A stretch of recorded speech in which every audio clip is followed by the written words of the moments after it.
Well, the challenge of the business sector has always been how to connect with the rest of the world, whether we like it or not. The Philippines is not just a set of paradise islands, completely cut off from everything else. Therefore, the way how we do our business will have to take into account what the rest of the world is doing and what are the best practices out there which are demanded by financial markets. From that standpoint, ICD's commitment and advocacy to world-class corporate governance is critical for us to establish ourselves in that context.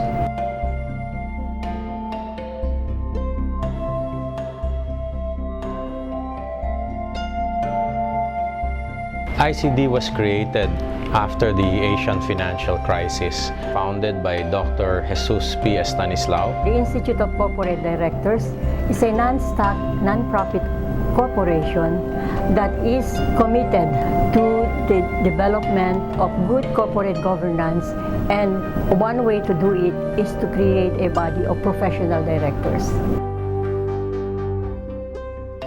Directors who take our courses can be updated on the latest thinking insofar as corporate governance is concerned.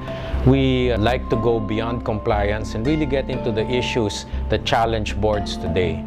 It is to make things better and make sure that enterprises behave as they should.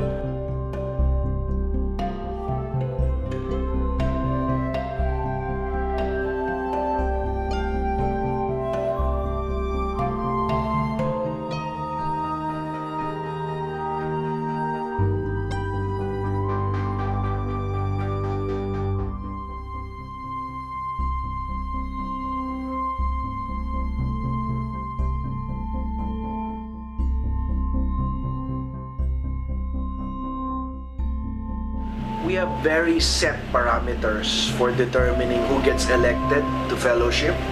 I think I can best describe that in form of 4 E's.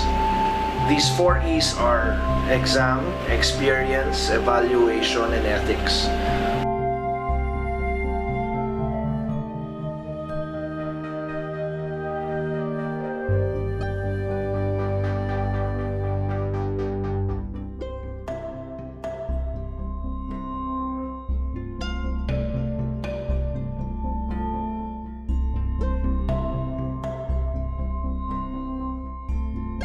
One who becomes a fellow of the ICD has a wider horizon before him.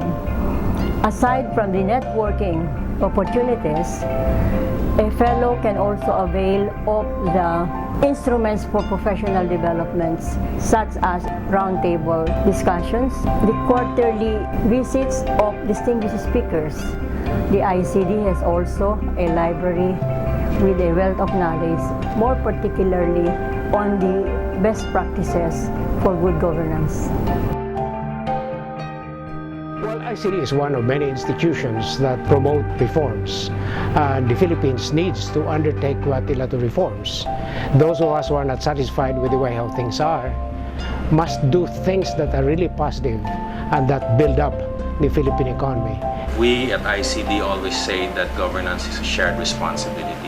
So unless businessmen get involved in the advocacy of governance, then neither can governance or the business community as a whole prosper.